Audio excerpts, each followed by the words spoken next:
Morning students.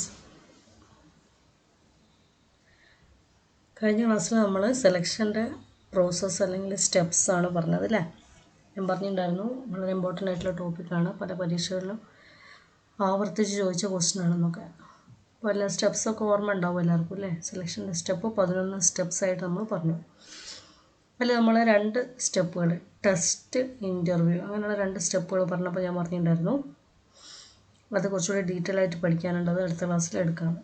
അപ്പോൾ ഇന്ന് നമ്മൾ എടുക്കാൻ പോകുന്ന ടോപ്പിക്ക് അത് രണ്ടുമാണ്, സെലക്ഷൻ ടെസ്റ്റുകളും then types of interview. First നമുക്ക് സെലക്ഷൻ ടെസ്റ്റുകൾ ചെക്ക് ചെയ്യാം. സെലക്ഷൻ ടെസ്റ്റ് എന്താണെന്നൊക്കെ നമ്മൾ കഴിഞ്ഞ ക്ലാസ് പറഞ്ഞിട്ടുണ്ട് അല്ലേ? ജസ്റ്റ് ഒന്നുകൂടി. It is mainly done to examine the suitability of the candidate for a job. Tests are conducted to know the capabilities and knowledge of the candidate. ടെസ്റ്റുകൾ എന്തിനു വേണ്ടിയിട്ടാണ് നടത്തുന്നത്? Examine the suitability of the candidate for a job. Candidate ജോബിന് suitable ആണോ എന്ന് examine ചെയ്യാൻ വേണ്ടിയിട്ടാണ് selection ടെസ്റ്റുകൾ നടത്തുന്നത്. Is conducted to know the capabilities and knowledge of the candidates. അപ്പോൾ നമ്മുടെ ജോബിന് ആവശ്യമായിട്ടുള്ള കേപ്പബിലിറ്റീസും നോളജും ഒക്കെ എംപ്ലോയിക്ക് ഉണ്ടോ എന്ന് ടെസ്റ്റ് ചെയ്യാൻ വേണ്ടിയിട്ടാണ് നമ്മൾ ടെസ്റ്റുകൾ നടത്തുക. The following are the important test used for selection. സാധാരണയായിട്ട് സെലക്ഷൻ പർപ്പസിന് വേണ്ടിയിട്ട് ഉപയോഗിക്കുന്ന ടെസ്റ്റുകളാണ്, ഒരു 5 ടെസ്റ്റുകളാണ് ഇവിടെ പറയുന്നത്. Intelligence test, trade test, aptitude test, interest test and personality test. നമ്മൾ കഴിഞ്ഞ ക്ലാസ്സിൽ ജസ്റ്റ് ഒന്ന് സൂചിപ്പിച്ചിട്ടുണ്ട് അല്ലേ? ഇതാണ് 5 തരത്തിലുള്ള ടെസ്റ്റുകൾ: intelligence test, trade test, aptitude test, interest test and personality test. 1 by 1 ആയിട്ട് ഓരോന്നായിട്ട് ചെക്ക് ചെയ്യാം നമുക്ക്. First intelligence test. You mean by intelligence എന്താണെന്ന് നിങ്ങൾക്ക് അറിയാം അല്ലേ? ഇൻ്റലിജൻസ് എന്താണ്? Mental ability of a person ആണ് ഇൻ്റലിജൻസ് എന്ന് പറയുന്നത് അല്ലേ? അപ്പോൾ these tests are used to measure intellectual activities of an individual.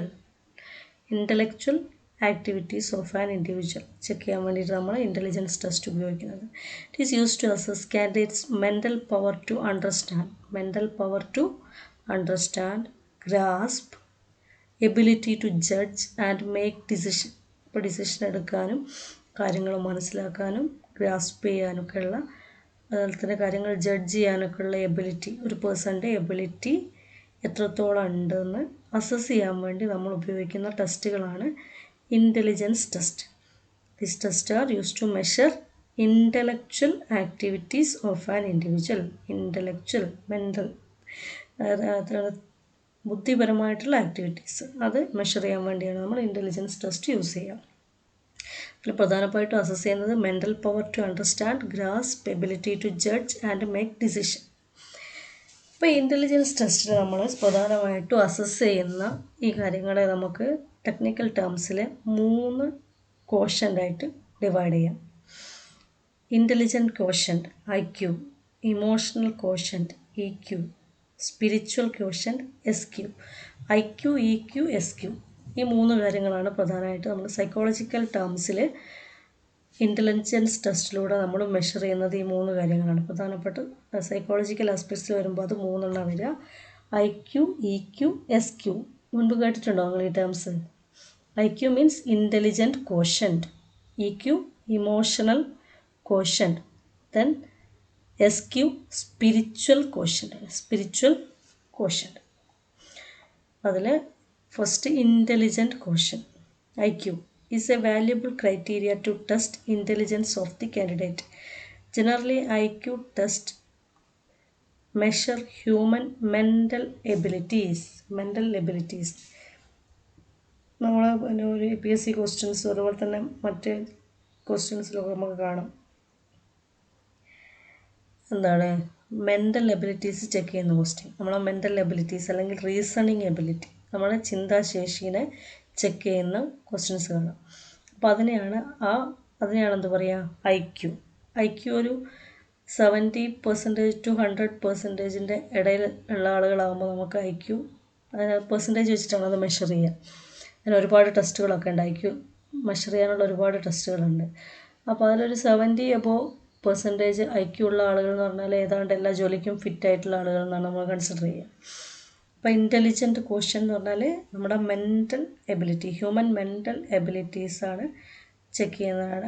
അതിനാണ് ഇൻ്റലിജൻറ്റ് ക്വസ്റ്റ്യൻ ഓർ IQ എന്ന് പറയുക. അപ്പോൾ അത് അധികവും പെർസെൻറ്റേജിലാണ് മെഷർ ചെയ്യുക. അതിനുപയോഗിക്കുന്ന ഒരുപാട് ടെസ്റ്റുകളുണ്ട്. ദെൻ ഇമോഷണൽ ക്വസ്റ്റ്യൻ, അപ്പം ഇത് ഹ്യൂമൻ മെൻ്റൽ എബിലിറ്റിയാണ്. Then emotional question EQ. Emotion എന്ന് പറഞ്ഞാൽ എന്താണ്? നമ്മുടെ ഇമോഷൻസ്, ഫീലിങ്സ് അല്ലേ? നമ്മുടെ ഇമോഷൻസ് എന്തൊക്കെയാണ് പ്രധാനപ്പെട്ട നമ്മുടെ ഇമോഷൻസ്? ആങ്കർ ആവാം, ഹാപ്പി ആവാം അല്ലേ, സാഡ് ആവാം, അങ്ങനെ പല പല രീതിയിലുള്ള ഇമോഷൻസ് ഉണ്ടാകും. സ്ട്രെസ് ആവാം, സ്ട്രെയിൻ ആവാം, അതൊക്കെ നമ്മുടെ ഇമോഷൻസ് ഫീലിങ്സിൽ വരുന്നതാണ് അല്ലേ? ഈ ഇമോഷൻസ് കൺട്രോൾ ചെയ്യാനുള്ള എബിലിറ്റി, ഇമോഷൻസ് കൺട്രോൾ ചെയ്യാനുള്ള എബിലിറ്റിക്കാണ് എന്ത് പറയുക? ഇമോഷണൽ ക്വസ്റ്റ്യൻറ്റ് എന്ന് പറയുക. അതായത് ഒരു മാനേജർ എന്ന് പറയുമ്പോൾ അയാളുടെ അണ്ടറിൽ ഒരുപാട് സ്റ്റാഫ് ഉണ്ടാവും അല്ലേ? ഈ സ്റ്റാഫിനെ എന്താണ് കൃത്യമായിട്ട് അനുസരിപ്പിക്കാനും ഇതല്ല, അവരോട് പറയേണ്ട കാര്യങ്ങൾ പറയുന്ന രീതിയിൽ പറയാനൊക്കെ ആൾക്ക് പറ്റണം, ഒരു മാനേജർക്ക് പറ്റണം. ഒരു സ്റ്റാഫ് വന്നിട്ട് എന്തെങ്കിലും സങ്കടം പറയുമ്പോൾ അവരെ കൂടെ ഇരുന്ന് കരയുന്ന മാനേജർ എന്ന് പറഞ്ഞാൽ ശരിയാവുമോ? പറ്റില്ല. ദെൻ ഇവർ പറയുന്നതൊന്നും ശ്രദ്ധിക്കാതെ ഓട്ടോക്രാറ്റിക് ആയിട്ട് വർക്ക് ചെയ്യുന്ന മാനേജർ ആയാലും ശരിയാവില്ല. അപ്പോൾ ആവശ്യത്തിന് സിമ്പതി, എമ്പതി, അണ്ടർസ്റ്റാൻഡിങ് പവറും അതുപോലെ തന്നെ ആങ്കർ വന്നു കഴിഞ്ഞാൽ അത് കൺട്രോൾ ചെയ്യാനുള്ള എബിലിറ്റി, അങ്ങനെ ഒരു ഗുഡ് പേഴ്സണാലിറ്റി ആയിരിക്കണം ഒരു മാനേജർ അല്ലേ? അപ്പോൾ അയാളുടെ ആ ഇമോഷൻസ് കൺട്രോൾ ചെയ്യാനുള്ള എബിലിറ്റി, അതിനെയാണ് എന്ത് പറയുക? EQ എന്ന് പറയാം. അപ്പോൾ emotional question, emotional intelligence means a person's ability to manage his emotions in the workplace and calmly deal with stressful corporate situation. Corporate സിറ്റുവേഷനിലെ സ്ട്രെസ്ഫുൾ ആയിട്ടുള്ള സിറ്റുവേഷൻസ് കാമായിട്ട് ഡീൽ ചെയ്യാനും അതുപോലെ തന്നെ ഇമോഷൻസ് വർക്ക് പ്ലേസിൽ ഉണ്ടാവുന്ന സഡൻ ഇമോഷൻസ് മാനേജ് ചെയ്യാനുള്ള ഒരു പേഴ്സൻ്റെ എബിലിറ്റി, അതാണെന്ത്? ഇമോഷണൽ ഇൻ്റലിജൻസ് അല്ലെങ്കിൽ ഇമോഷണൽ ക്വസ്റ്റ്യൻ എന്ന് പറയുക. Daniel Goleman has identify the following 4 elements of emotional question. Emotional ക്വസ്റ്റ്യൻ്റെ 4 elements ഡാനിയൽ ഗോൾമാൻ ഡിവൈഡ് ചെയ്തിട്ടുണ്ട്. ആ 4 elements ഏതൊക്കെയാണെന്ന് വെച്ചാൽ, ഒന്ന് self awareness, self management, social skill, social awareness ആണ്. അത് രണ്ടും സ്വന്തം കാര്യങ്ങളാണ്, മറ്റു രണ്ടെണ്ണം പുറത്തുള്ള കാര്യങ്ങളാണ്. സെൽഫ് അവെയർനെസ് എന്ന് പറഞ്ഞാൽ എന്താണ്? സ്വന്തമായിട്ടൊരു ബോധം ഉണ്ടാവണം അല്ലേ? അപ്പോൾ ഞാൻ എന്താണ്, ഞാൻ ആരാണ്, എൻ്റെ പൊസിഷൻ എന്താണ്, എൻ്റെ സ്റ്റാറ്റസ് എന്താണ്, ആ കാര്യങ്ങളൊക്കെ കൃത്യമായിട്ട് അറിയാനുള്ള ഒരു അവെയർനെസ്, അതാണ് self awareness. Then self management. Self management എന്ന് പറഞ്ഞാൽ സ്വന്തം ഇമോഷൻസ് മാനേജ് ചെയ്യാൻ പറ്റണം, അത് മറ്റുള്ളവർ വേണ്ട രീതിയിൽ എക്സ്പ്രസ് ചെയ്യണം, എക്സ്പ്രസ് ചെയ്യേണ്ട രീതിയിൽ എക്സ്പ്രസ് ചെയ്യാൻ പറ്റണം, അതാണ് self management. Then social skill എന്താണ്? ടു അണ്ടർസ്റ്റാൻഡ് അതേഴ്സാണ്, ടു അണ്ടർസ്റ്റാൻഡ് അതേഴ്സ് ഒരു എംപതിയാണ് സോഷ്യൽ സ്കില്ല്. സോഷ്യൽ അവെയർനെസ് എന്ന് പറഞ്ഞാൽ ടു കോപ്പറേറ്റ് വിത്ത് സൊസൈറ്റിയാണ്, അല്ലെങ്കിൽ അയാളുടെ സിറ്റുവേഷൻസിനോട്ട് കൃത്യമായിട്ട് കൂടിച്ചേരാനുള്ള ഒരു എബിലിറ്റി. ഈ 4 കാര്യങ്ങളാണ് ഇമോഷണൽ ക്വസ്റ്റ്യൻറ്റിൽ നമ്മൾ ചെക്ക് ചെയ്യുക. അതൊക്കെയാണ് the ability for self awareness, self management, social skill, social awareness. ഇത്രയും കാര്യങ്ങളാണ് ഇമോഷണൽ ക്വസ്റ്റ്യൻറ്റിൽ വരാം. Then spiritual quotient, spiritual quotient. അപ്പോൾ IQ, EQ, ദെൻ SQ എന്നൊക്കെ ചിലപ്പോൾ ചോദിക്കാം, വൺ വേർഡായിട്ടൊക്കെ ചോദിക്കും. അപ്പോൾ സ്പിരിച്വൽ ക്വസ്റ്റ്യൻറ്റ് ന്യൂ ടേമാണ്. അപ്പോൾ പുതിയ മാനേജ്മെൻറ്റ് തിങ്കേഴ്സൊക്കെ പറയുന്നത് ഒരു ഓർഗനൈസേഷനിൽ എംപ്ലോയി ആയി വരുമ്പോൾ അല്ലെങ്കിൽ ഒരു മാനേജർക്ക് IQ, EQ മാത്രം പോരാ, എന്തോടെ വേണം?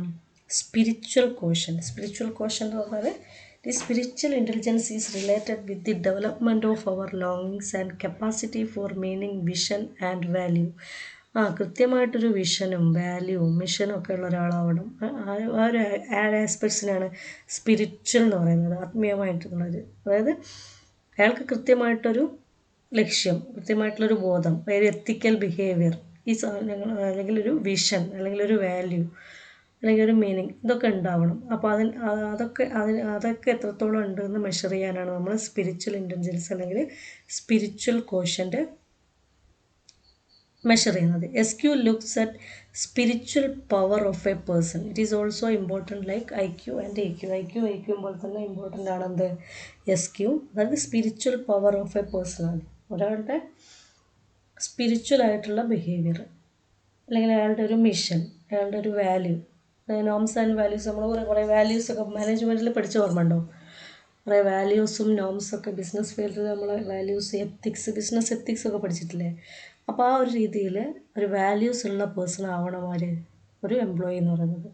അപ്പോൾ ഒരു എംപ്ലോയിയുടെ ആ വാല്യൂസൊക്കെ എത്രത്തോളം ഉണ്ട് എന്ന് മെഷർ ചെയ്യാൻ വേണ്ടിയാണ് നമ്മൾ മെഷർ ചെയ്യുന്നതാണ് SQ. ആ വാല്യൂസിനെയാണ് SQ എന്ന് പറയുക. അത് മെഷർ ചെയ്യാൻ വേണ്ടി നമ്മൾ ടെസ്റ്റുകൾ ഉപയോഗിക്കുന്നു. ഓക്കെ, അപ്പോൾ നമ്മൾ പോകുന്നത് ഇൻ്റലിജൻസ് ടെസ്റ്റിൽ നിന്നാണ് അല്ലേ? ഇൻ്റലിജൻസ് ടെസ്റ്റിൽ 3 തരത്തിലുള്ള ക്വസ്റ്റ്യൻ്റാണ് സൈക്കോളജിക്കലായി നമ്മൾ 3 തരത്തിലുള്ള ക്വസ്റ്റ്യൻ്റാണ് ടെസ്റ്റ് ചെയ്യുക. അത് IQ, EQ, SQ. IQ intelligent ക്വസ്റ്റ്യൻ്റാണ്, EQ ഇമോഷണൽ ക്വസ്റ്റ്യൻ്റാണ്, SQ സ്പിരിച്വൽ ക്വസ്റ്റ്യൻ്റാണ്. ഇതിൻ്റെയൊക്കെ ഒരുപാട് ടെസ്റ്റുകളുണ്ട്. അത് നമ്മളിപ്പോൾ ഇവിടെ പഠിക്കുന്നില്ല. ഓരോന്നിനും ഓരോ രീതിയിലുള്ള ടെസ്റ്റുകളാണ് ചെയ്യുക. സ്പിരിച്വൽ ക്വസ്റ്റ്യൻ, അപ്പോൾ നമ്മൾ ഫസ്റ്റ് കാറ്റഗറി ടെസ്റ്റ് മാത്രമേ പറഞ്ഞിട്ടുള്ളൂ. ഏതാ? ഇൻ്റലിജൻസ് ടെസ്റ്റ് അല്ലേ? രണ്ടാമത്തത് ട്രേഡ് ടെസ്റ്റ്. ട്രേഡ് ടെസ്റ്റ് എന്ന് പറഞ്ഞാൽ the test are conducted mainly to know the knowledge, skill and experience of the trade. Trade test എന്ന് പറഞ്ഞാൽ ട്രേഡിൽ ഉള്ള സ്കിൽസും നോളജും എക്സ്പീരിയൻസും ഒക്കെ ഐഡൻറ്റിഫൈ ചെയ്യാൻ വേണ്ടിയുള്ള ടെസ്റ്റാണ് എന്ത്? Trade test. Then aptitude test. Aptitude വേറെ, ആറ്റിറ്റ്യൂഡ് വേറെ, മാറിപ്പോകാൻ പാടില്ല കേട്ടോ. ആപ്റ്റിറ്റ്യൂഡ് മീൻസ് എന്താണ്? അഭിരുചിയാണ്. The test are use to measure the capacity of a persons to learn skills required for a particular job. അപ്പോൾ ഒരു ജോബിന് എന്തെങ്കിലും പർട്ടിക്കുലർ ആയിട്ടുള്ള സ്കില്ല് വേണമെങ്കിൽ ആ സ്കില്ല് ഈ പേഴ്സൺ ഉണ്ടോ, അല്ലെങ്കിൽ ആ സ്കില്ല് പഠിക്കാനുള്ള എബിലിറ്റി പേഴ്സൺ ഉണ്ടോ എന്ന് check ചെയ്യുന്നതാണത് aptitude test. This test are used to measure the capacity of a persons to learn skills required for a particular job. ജോബിന് വേണ്ട സ്കിൽസ്, പർട്ടിക്കുലർ സ്കില്ല് ലേൺ ചെയ്യാനുള്ള എബിലിറ്റി ഒരു പേഴ്സൺ ഉണ്ടോ എന്ന് നോക്കുന്നതാണ് aptitude test. Then interest test. Interest test. These tests are conducted to know the interest of the candidate. It helps to assign the job according to the interest of employees. ഓരോ പേഴ്സണും ഓരോ interest ആയിരിക്കും അല്ലേ? അപ്പോൾ ഈ പേഴ്സണിൻ്റെ interest എന്താണെന്ന് measure ചെയ്യാൻ വേണ്ടിയുള്ള ടെസ്റ്റാണ് ഇൻട്രസ്റ്റ് ടെസ്റ്റ്. അപ്പോൾ ഈ ഇൻട്രസ്റ്റ് എന്താണെന്ന് മനസ്സിലാക്കി കഴിഞ്ഞാൽ മാത്രമാണ് അവർക്ക് പറ്റിയ ജോലി നമുക്ക് കൊടുക്കാൻ പറ്റും. These tests are conducted to know the interest of the candidate. It helps to assign the job according to the interest of employees. Then personality test. It is a psychological test used to assess the personality or behavioral aspects of a person. ഒരു പേഴ്സണിൻ്റെ behavioural aspects check ചെയ്യാൻ വേണ്ടിയിട്ടുള്ള ടെസ്റ്റാണ് personality test. Okay, നമ്മൾ interview ഇപ്പോൾ എടുത്തു കഴിഞ്ഞാൽ interview ഒരു 10-11 type ഉണ്ട്. ഇപ്പോൾ നിങ്ങൾ കഴിഞ്ഞ ക്ലാസ്സിൽ പരാതി പറഞ്ഞ പോലെ ഒരുപാട് ലെങ്തി വീഡിയോ ആയി പോവും. അതുകൊണ്ട് നമ്മളിത് ഇവിടെ ക്ലോസ് ചെയ്യുകയാണ്. ഇൻ്റർവ്യൂ നെക്സ്റ്റ് ക്ലാസ്സിലേക്ക് എടുക്കാം. അപ്പോൾ നമ്മളിന്ന് പറഞ്ഞത് സെലക്ഷൻ ടെസ്റ്റുകളാണ്. പ്രധാനപ്പെട്ട 5 ടെസ്റ്റുകളാണ് ഉള്ളത്. Intelligence test, trade test, aptitude test, interest test and personality test. Intelligence ടെസ്റ്റിൽ മെയിനായിട്ട് മെഷർ ചെയ്യുന്നത് ഇൻ്റലക്ച്വൽ എബിലിറ്റിയാണ്. ഇൻ്റലക്ച്വൽ എബിലിറ്റിയിൽ നമ്മൾ 3 ക്വസ്റ്റ്യൻസാണ് മെയിനായിട്ട്: IQ, EQ and SQ. Then trade test, ട്രേഡിന് റിലേറ്റഡ് ആയിട്ടുള്ള സ്കില്ല്, ഇൻട്രസ്റ്റ് ഒക്കെ ഉണ്ടോ എന്നുള്ളത്. ആപ്റ്റിറ്റ്യൂഡ് എന്ന് പറഞ്ഞാൽ ജോബ് റിലേറ്റഡ് ആയിട്ടുള്ള സ്കിൽസ് ലേൺ ചെയ്യാനുള്ള എബിലിറ്റി ഉണ്ടോ എന്നുള്ളത്. ഇൻട്രസ്റ്റ് എന്ന് പറഞ്ഞാൽ കോമൺ ഇൻട്രസ്റ്റ് ഓഫ് ദി പേഴ്സണാണ്. പേഴ്സണാലിറ്റി ഒരാളുടെ ബിഹേവിയറൽ ആസ്പെക്ട്സ് ടെസ്റ്റ് ചെയ്യാൻ വേണ്ടിയിട്ടുള്ളതാണ്. അപ്പോൾ ഇത്രയാണ് സെലക്ഷൻ ടെസ്റ്റുകൾ. ഓക്കെ, ക്ലിയർ അല്ലേ? അപ്പോൾ ഇൻ്റർവ്യൂ നമുക്ക് നെക്സ്റ്റ് ക്ലാസ്സിലെടുക്കാം. Okay, thank U.